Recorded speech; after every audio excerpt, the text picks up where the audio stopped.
শেরপুরে বিএনপি জামাত সংঘর্ষে জামায়াত সেক্রেটারি রেজাউল করিম নিহত। চলে গেলেন, দুনিয়া থেকে চলে গেলেন। আমাদের তো কিচ্ছু হচ্ছে না, আমরা 2 দিন আন্দোলন করব, কথা বলবো, কত কিছু করব, কিন্তু যার বাড়িতে মরছে সেই বুঝতেছে কেমন লাগে, যার ছেলে সন্তান হারাইছে তারা বুঝতেছে কেমন লাগে, যার বাপ হারাইলো সে বুঝতেছে কেমন লাগে। মানুষের চেয়ে কি দল বড়? আমার কথা বিএনপি জামায়াত না, আমার কথা হচ্ছে সে হচ্ছে মানুষ। এই মানুষ বিবেচনা আমরা কবে করব? এই মানুষগুলো যে বিবেচনা করব, দলের উপরে কি মানুষ কি দেবে আপনারে? এই বিএনপি কি দেবে, জামাতি কি দেবে? এজন্যে দল করেন, নির্দিষ্ট ক্রাইটেরিয়ায় নিজস্ব অধিকার গণতান্ত্রিক পদ্ধতিতে দল করেন, কিন্তু দলের উপরে মানে মানুষের উপরে দল নিয়ে যায়েন না, যার কারণে এরকম মানুষ বলিদান হইতে হয়। হায় আফসোস, হায় আফসোস।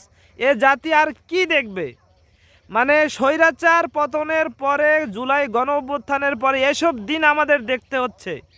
এভাবে আমাদের ভাইয়েরা চলে যাবে আর আমরা চুপ করে থাকব?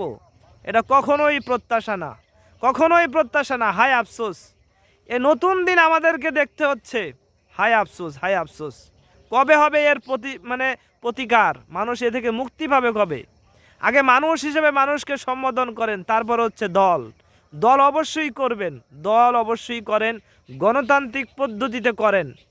কোনো মানুষের জীবন নিয়ে খেলা করবেন না, মানুষের উপরে আঘাত করবেন না, খুবই খারাপ এগুলা। আগে হচ্ছে মানুষ, তারপর হচ্ছে দল। আগে মানুষকে সম্মান দিবেন, এ হচ্ছে কথা। সর্বোপরি আশা করি বুঝতে পারছেন।